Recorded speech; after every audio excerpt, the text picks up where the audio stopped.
Hello students, आज हम study करेंगे अबाउट द रियलाइजेशन अकाउंट कि रियलाइजेशन अकाउंट कैसे बनाया जाता है।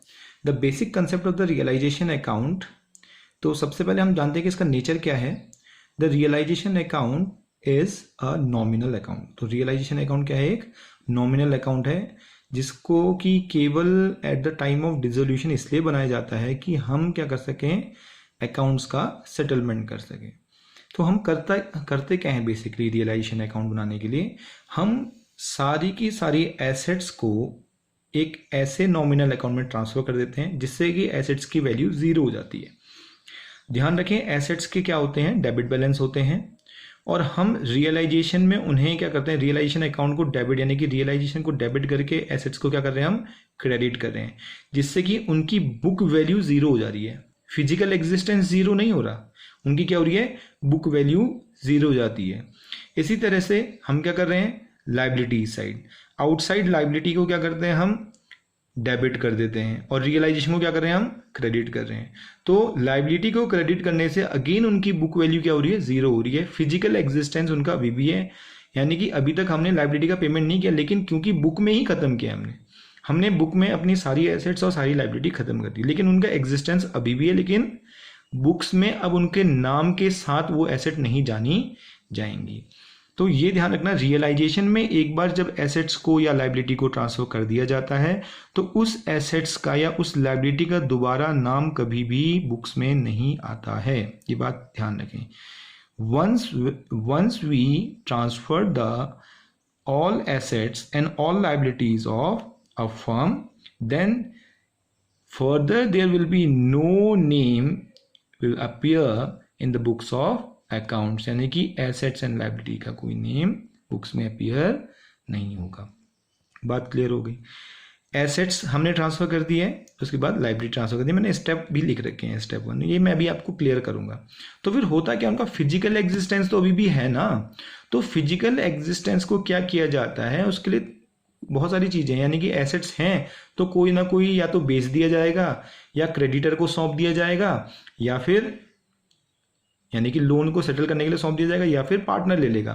तो यहां पर को अगर एसेट्स को बेचा जाएगा या फिर कोई पार्टनर लेगा, तो उस केस में अगर कैश में बेचा गया है तो बाई कैश यानी कि पैसे में बेचा गया है, और अगर कोई पार्टनर है तो पार्टनर। लेकिन आपने ध्यान दिया होगा यहां पर को अगर किसी लाइबिलिटी को सेटल करने के लिए, मतलब हमारे पास एक लोन था 10,000 का, उसको हमने 15,000 का फर्नीचर ट्रांसफर कर दिया, यानी कि एक एसेट से दूसरी लाइबिलिटी सेटल हो रही है जिसमें कैश का इन्वॉल्वमेंट नहीं है, तो वो रियलाइजेशन अकाउंट में नहीं आता। ध्यान रखें, जिसमें कैश का इन्वॉल्वमेंट नहीं होगा, एसेट्स टू लाइबिलिटी सेटल हो रही होंगी, तो वो रियलाइजेशन नहीं आती। इसीलिए 3 स्टेजेस हैं एसेट्स के सेटलमेंट की। पहला, या तो कैश में बिकेंगी या पार्टनर लेगा, और तीसरा कोई लाइबिलिटी उसे टेक ओवर कर लेंगी उन एसेट्स को फर्म की।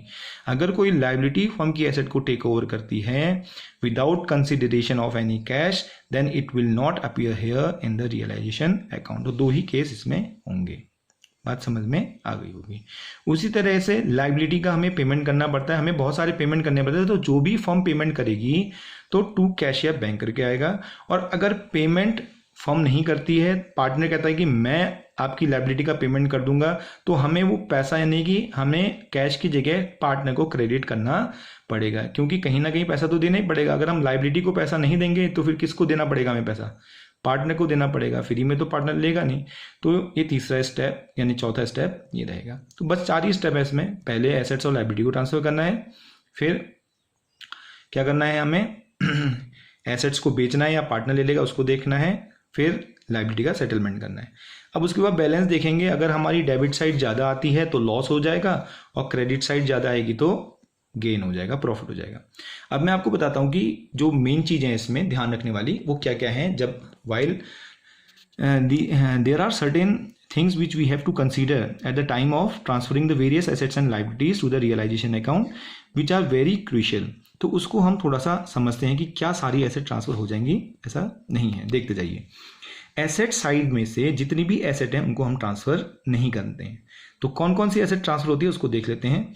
सारी एसेट्स जिसको छोड़कर, क्या क्या छोड़कर, कैश और बैंक का बैलेंस ट्रांसफर नहीं होगा, ये चीजें ध्यान रखें।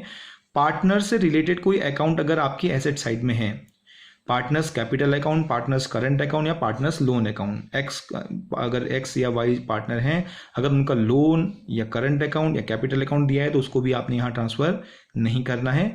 और कोई भी फिक्टिशियस एसेट्स है, डेफर्ड रेवेन्यू एक्सपेंडिचर या कोई लॉस है तो उसको भी आपने यहाँ ट्रांसफर नहीं करना है। ध्यान रखें, गुडविल को ट्रांसफर बिल्कुल किया जाएगा, केवल फिक्टिशियस एसेट को ट्रांसफर नहीं करना है, क्योंकि फिक्टिशियस एसेट्स जो है वो लॉस है और वो पार्टनर्स में ट्रांसफर होंगी, यहाँ ट्रांसफर नहीं होंगी। तो ये चीजें ध्यान रखें जब भी आप एसेट को ट्रांसफर कर रहे हैं।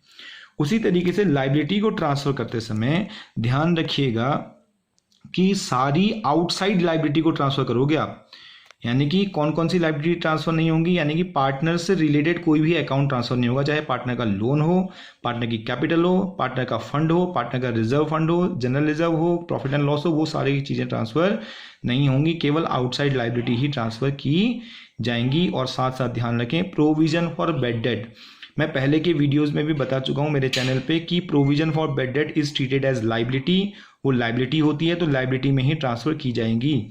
ज्यादातर क्वेश्चन में क्या होता है कि उसे डेटर में से माइनस करके दिखाते हैं, तो ध्यान रखना जब भी डेटर में से माइनस करके दिखाया जाएगा तो ग्रॉस डेटर को हम एसेट्स के रूप में यहाँ ट्रांसफर कर लेंगे। जैसे 50,000 के अगर डेटर हैं, उसमें 5,000 का प्रोविजन है, तो 50,000 के डेटर यहाँ और प्रोविजन को हम यहाँ ट्रांसफर करेंगे। 5,000 यहाँ ट्रांसफर होगा, 50,000 यहाँ ट्रांसफर होगा। तो इस तरह से हम एसेट्स और लायबिलिटी को सारा ट्रांसफर करेंगे। अब एसेट्स और लायबिलिटीज के बुक में से बैलेंस खत्म हो चुके हैं, अब उनका सेटलमेंट की बारी आती है। ये क्वेश्चन के अकॉर्डिंग हमें करना पड़ेगा कि पार्टनर ने लिया है या बेची गई है या पेमेंट किया है या जो भी है। कोई भी खर्चा पेमेंट किया फॉर्म ने तो टू कैश या बैंक आएगा, कोई भी पेमेंट किया है फॉर्म ने तो टू कैश या बैंक आएगा। अगर पार्टनर ने उस खर्चे या उसका पेमेंट का रिस्पॉन्सिबिलिटी ले लिया तो पार्टनर का नाम आ जाएगा। वैसे ही एसेट्स या कुछ भी बेचा है पार्टनर के पास, यानी कि फर्म के पास पैसा कहीं से भी आ रहा है, कुछ भी बेचकर, कबाड़ बेचे चाहे एसेट बेचे, कुछ भी बेच के पैसा आ रहा है तो बाई कैश।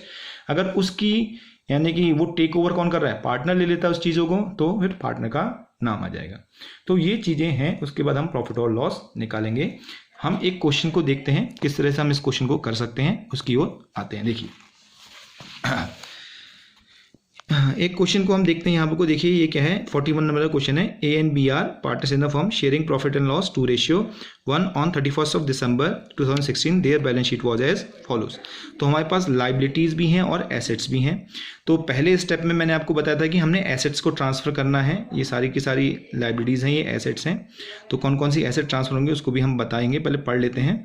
बैंक ओवरड्राफ्ट है, जनरल रिजर्व है, इन्वेस्टमेंट फ्लक्चुएशन फंड है, एज लोन अकाउंट है, कैपिटल अकाउंट है, cash in hand, sundry debtors, provision for doubtful debts, investment stock, furniture, building and बीज, कैपिटल अकाउंट। इसमें से कौन कौन सी एसेट ट्रांसफर होंगी पहले देखते हैं।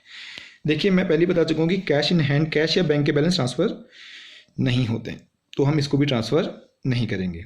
सन्ड्री डेटर, डेटर की कितनी वैल्यू ट्रांसफर होगी, 26,000। तो ये प्रोविजन किधर जाएगा, प्रोविजन को हम लाइबिलिटी मानते हैं, तो लाइबिलिटी की जैसे ट्रांसफर होंगी तो लाइबिलिटी की तरफ से वो ट्रांसफर किया जाएगा। तो हम डेटर कितने ट्रांसफर करेंगे, 26,000। इन्वेस्टमेंट पूरे, स्टॉक, फर्नीचर, बिल्डिंग, लेकिन बीज कैपिटल अकाउंट ट्रांसफर नहीं करेंगे क्योंकि ये पार्टनर से रिलेटेड अकाउंट है। लाइबिलिटी साइड से देखते हैं अब क्या क्या चीज़ें ट्रांसफर की जाएंगी। सबसे पहले लाइबिलिटी साइड से क्या ट्रांसफर होगा, provision for doubtful debts 2,000।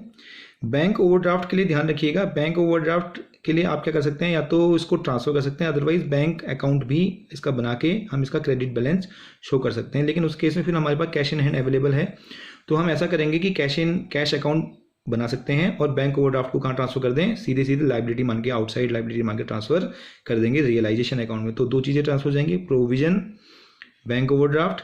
General reserve transfer नहीं होगा क्योंकि पार्टनर से रिलेटेड फंड है, पार्टनर्स का पैसा है, ये आउटसाइड लाइबिलिटी नहीं है। इन्वेस्टमेंट फ्लक्चुएशन फंड ध्यान रखना तभी ट्रांसफर होता है अगर इन्वेस्टमेंट फ्लक्चुएशन फंड को हम पार्टनर्स कैपिटल अकाउंट में ट्रांसफर करते हैं, लेकिन ध्यान रखें कि तभी पार्टनर्स कैपिटल अकाउंट में आएगा जब यहाँ इन्वेस्टमेंट नहीं होंगे। अगर यहाँ इन्वेस्टमेंट है और यहाँ इन्वेस्टमेंट फ्लक्चुएशन फंड है तो दोनों के दोनों रियलाइजेशन में ट्रांसफर किए जाएंगे। और अगर इन्वेस्टमेंट नहीं होते तो इन्वेस्टमेंट फ्लक्चुएशन फंड को कहाँ ट्रांसफर करते हैं, पार्टनर्स कैपिटल अकाउंट में। एज लोन भी ट्रांसफ़र नहीं होगा क्योंकि पार्टनर का अकाउंट है, कैपिटल अकाउंट तो वैसे ही नहीं होंगे। तो यानी कि इसमें से काफ़ी सारी एसेट्स को हम ट्रांसफ़र करेंगे और लाइबिलिटीज़ को ट्रांसफ़र करेंगे। फिर आगे क्वेश्चन में पढ़ लेते हैं। On that date the partner decided to dissolve the firm, it took over the investment at an agreed value of ₹35,000। Other assets were realized as follows: debtor full amount, the firm could realize stock at 15% less, furniture 20% less than the book value, building sold at 1 lakh, compensation to the employees paid by the firm amounting to ₹10,000. The liabilities was not provided in the balance sheet. You are required to close the books of the account and prepare the realization account. हम केवल realization को देख रहे हैं अभी। इसमें एक चीज़ हमेशा ध्यान रखना, क्या चीज़ ध्यान रखनी है कि एक बार जब हम अकाउंट्स यानी एसेट्स और लाइबिलिटीज़ को ट्रांसफ़र कर देते हैं तो उनके सेटलमेंट में होने वाले प्रॉफिट या लॉस को हम ऑब्जर्व नहीं करेंगे। जिन एसेट्स और जिन लाइबिलिटीज़ को आप रियलाइजेशन में ट्रांसफ़र कर देते हैं उनसे रिलेटेड कोई भी प्रॉफिट या कोई भी लॉस इग्नोर करेंगे। इसका मतलब क्या है, हम सीधे सीधे ये चीज़ देखेंगे एसेट्स के केस में कि कितने रुपए में बेची गई या फिर कितने रुपए में पार्टनर ने ली, उसमें कितना प्रॉफिट हुआ, कितना लॉस हुआ, पुरानी वैल्यू क्या थी, इसको हमने नहीं देखना है। वैसे ही लाइबिलिटी के केस में कितना अमाउंट हमने पे किया उसी को कंसीडर करेंगे या कितना अमाउंट की लाइबिलिटी पार्टनर ने लिए हम उसी को कंसीडर करेंगे। आइए हम क्वेश्चन को बनाते हैं यहाँ पर को किस तरह से क्वेश्चन बनाएंगे। देखिए सबसे पहले हम एक रियलाइजेशन का फॉर्मेट तैयार कर लेते हैं। रियलाइजेशन अकाउंट, इसके डेबिट साइड में हम क्या करेंगे, सारी एसेट ट्रांसफर करेंगे। देखिए एसेट्स मैंने इधर ये लिखी हुई हैं, इसमें से कैश ट्रांसफर नहीं होगा। सबसे पहले क्या ट्रांसफर होगा, डेटर्स। सबसे पहले हम ट्रांसफर करेंगे डेटर। कितने रुपए के डेटर ट्रांसफर होंगे, 24 के नहीं 26 के। प्रोविजन को हम हटा देंगे। उसके बाद टू इन्वेस्टमेंट ट्रांसफर करेंगे। कितने के, ये 40,000 के हैं। सारी एसेट ट्रांसफर करेंगे जिन चीज़ों को मैंने बोला उनको छोड़ के। स्टॉक ट्रांसफर करेंगे, 10,000 का है स्टॉक। उसके बाद फर्नीचर भी है, फर्नीचर भी कितने का, 10,000 का, ये ट्रांसफर कर देंगे। उसके बाद है बिल्डिंग्स को ट्रांसफर किया जाएगा, कितने का है, 60,000 का। तो देखिए हमने सारी एसेट ट्रांसफर कर दी, केवल पार्टनर से रिलेटेड और एसेट्स हमने ट्रांसफर यानी कैश ट्रांसफर हमने नहीं किया। 1 2 3 4 5 काउंट कर लेते हैं, 1 2 3 4 एंड 5 हमने ये एसेट ट्रांसफर कर लिए हैं। अब हम आते हैं लाइबिलिटी साइड में। लाइबिलिटी में से हमने सबसे पहले प्रोविजन को ट्रांसफर करना है। तो हम देखो क्रेडिट साइड में लिखेंगे क्या, by provision for bad and doubtful debts. कितने का था ये, 2,000 का था। उसके बाद अदर लाइबिलिटीज़ में आते हैं। कौन कौन सी लाइबिलिटीज़ है, बैंक ओवरड्राफ्ट। हम बैंक ओवरड्राफ्ट को इधर ही ट्रांसफर कर रहे हैं, बाय बैंक ओवरड्राफ्ट।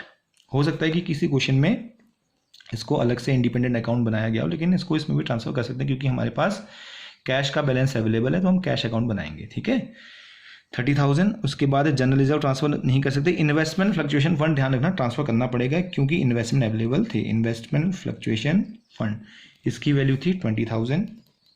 ए का लोन है हमारे पास, उसको ट्रांसफर नहीं करेंगे, और कैपिटल है ए, उसको ट्रांसफर नहीं करेंगे। तो हमारे पास 3 लाइबिलिटीज़ हैं, उनको ट्रांसफर कर दिया, और 4 एसेट है। कौन कौन सी लाइबिलिटी है, देखो, एक लाइबिलिटी ये है, दूसरी लाइबिलिटी ये है, और तीसरी लाइबिलिटी हमारे पास लाइबिलिटी तो नहीं है, फंड है, इन्वेस्टमेंट फ्लक्चुएशन फंड। लाइबिलिटी केवल यही है। ठीक है, ये प्रोविजंस हैं, इनको भी पेमेंट करने की जरूरत नहीं पड़ती, ये भी पेमेंट करने की जरूरत नहीं पड़ेगी, केवल बैंक ओवरड्राफ्ट का पेमेंट करना पड़ेगा। क्रेडिटर्स हमारे पास नहीं थे। हमने एसेट्स और लाइबिलिटी को ट्रांसफर कर दिया है। अब हम देखते हैं नेक्स्ट। अब हमारा क्या होगा, हमने पहला स्टेप कर लिया। देखिए फर्स्ट स्टेप ये हो गया ट्रांसफर ऑफ एसेट।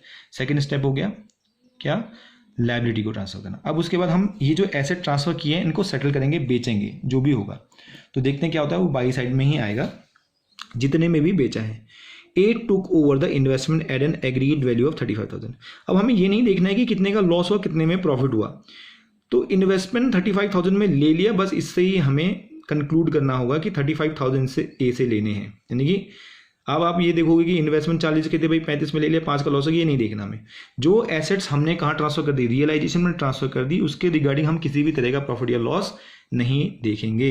हम सीधे सीधे देखेंगे कि ए ने ले लिया। मैं पहले ही बता चुका हूँ, एसेट्स या तो बेची जाएंगी या पार्टनर ले लेगा। तो अगर पार्टनर लेगा तो पार्टनर का नाम आ जाएगा। अब ए ने कितने रुपए में लेने का वादा किया, ये 35,000 में, तो हमने बाई ए लिख दिया। अगर बेची जाएगी तो बाई कैश लिखेंगे, देखेंगे आगे क्या है। अदर एसेट्स वर रियलाइज एज फॉलोज, रियलाइज का मतलब है बेची गई है। डेटर्स फुल अमाउंट, तो हम लिखेंगे बाई कैश, क्योंकि अब हम बैंक अकाउंट नहीं बनाएंगे, कैश लिख देंगे।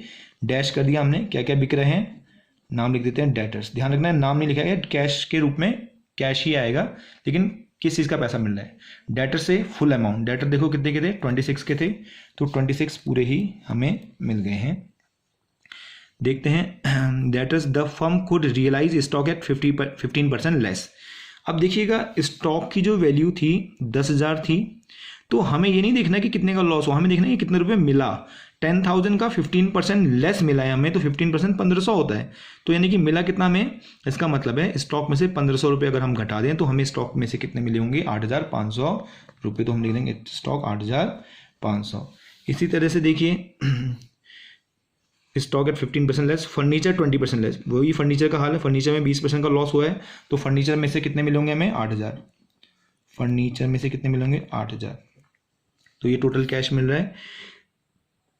Building was sold at 1 lakh, देखो बिल्डिंग थी 60,000 की, बेच के कितना मिला है, 1 लाख, तो यानी कि जितना भी मिला, फायदा नुकसान नहीं देखना है, हमें बस देखना है कि कितने रुपए मिल रहे हैं। बिल्डिंग में से कितने मिले, 1 लाख, तो हमें ये टोटल पैसा मिल गया है 1 लाख।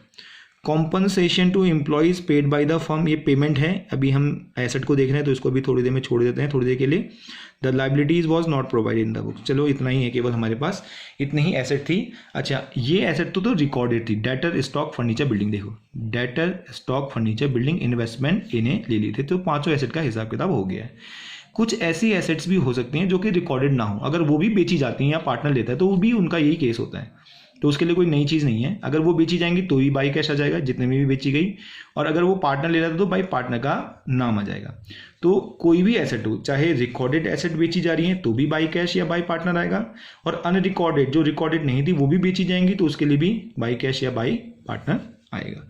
तो अब हम टोटल कर लेते हैं, टोटल कितना कैश हमें मिला है ये आ जाएगा 1,16,500, 1,42,500 आ रहा है मेरे ख्याल से, 1,42,500 रुपीज़, फिर से टैली कर लेते हैं, हाँ 1,42,500। तो यानी कि तीसरा स्टेप भी हमारा कंप्लीट हो गया है। अब हम आते हैं फोर्थ स्टेप में, सेटलमेंट के लिए। सेटलमेंट के लिए देखो हमारे पास लाइबिलिटी का सेटल करना होता है। अगर क्वेश्चन ने लाइबिलिटी के बारे में लिखा है तो हम उसके हिसाब से पेमेंट करेंगे, और नहीं लिखा है तो हमें खुद ही पेमेंट करना पड़ेगा। देखिए प्रोविजन या फिर फंड कोई लाइबिलिटी नहीं होते, तो इसलिए इनका पेमेंट नहीं किया जाता। बैंक ओवरड्राफ्ट का पेमेंट हमें करना पड़ेगा, अगर नहीं लिखा होगा तो 30,000 का। एक बार देख लेते हैं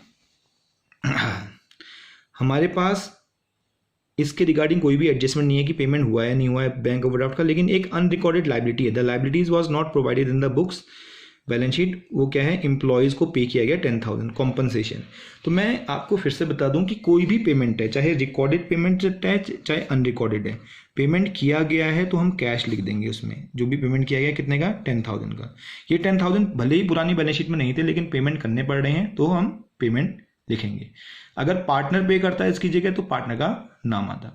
10,000, अभी ध्यान रखें टू कैश अकाउंट हमें एक और करना पड़ेगा 30,000 का। क्यों, क्योंकि हमें बैंक ओवरड्राफ्ट का पेमेंट भी करना पड़ेगा, भले ही लिखा ना हो, लाइबिलिटी का पेमेंट करना ही पड़ता है। तो 2 चीज़ें पेमेंट करनी पड़ेगी, कोई एक्सपेंस होता है उसका पेमेंट करना पड़ता तो भी टू कैश। तो ये चीज़ें ध्यान रखें। तो हमारे कितने स्टेप हो गए, 1 2 3 4। तो 5वां स्टेप क्या है, प्रॉफिट या लॉस को कैलकुलेट करना है। कैसे निकालेंगे प्रॉफिट या लॉस, चेक कर लेते हैं एक बार। टोटल एक बार हम चेक कर लेंगे कि कितना टोटल आ रहा है। तो यहाँ से 30 + 20 50, 52,000, 50 85 87,000, 87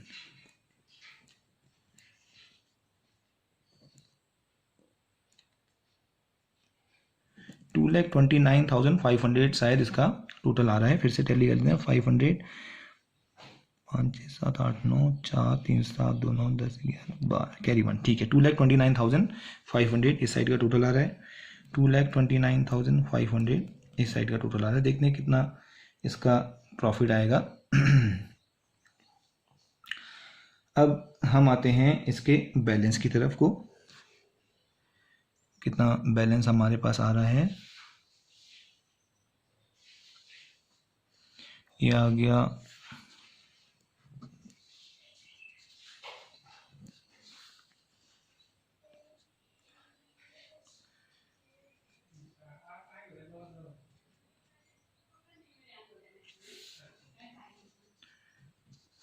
कैरी 1 6 और 3 9 4 10 12 4 16 17 18 4 22 43,500 का ये आ गया हमारे पास प्रॉफिट। 43,500 क्या आ गया हमारे पास प्रॉफिट। तो ये प्रॉफिट ट्रांसफर हो जाएगा ओल्ड पार्टनर्स में ए और बी के कैपिटल अकाउंट में। कितना ट्रांसफर होगा 2:1 में। तो 43,500 को हम 2/3 और 1/3 में बांट देंगे।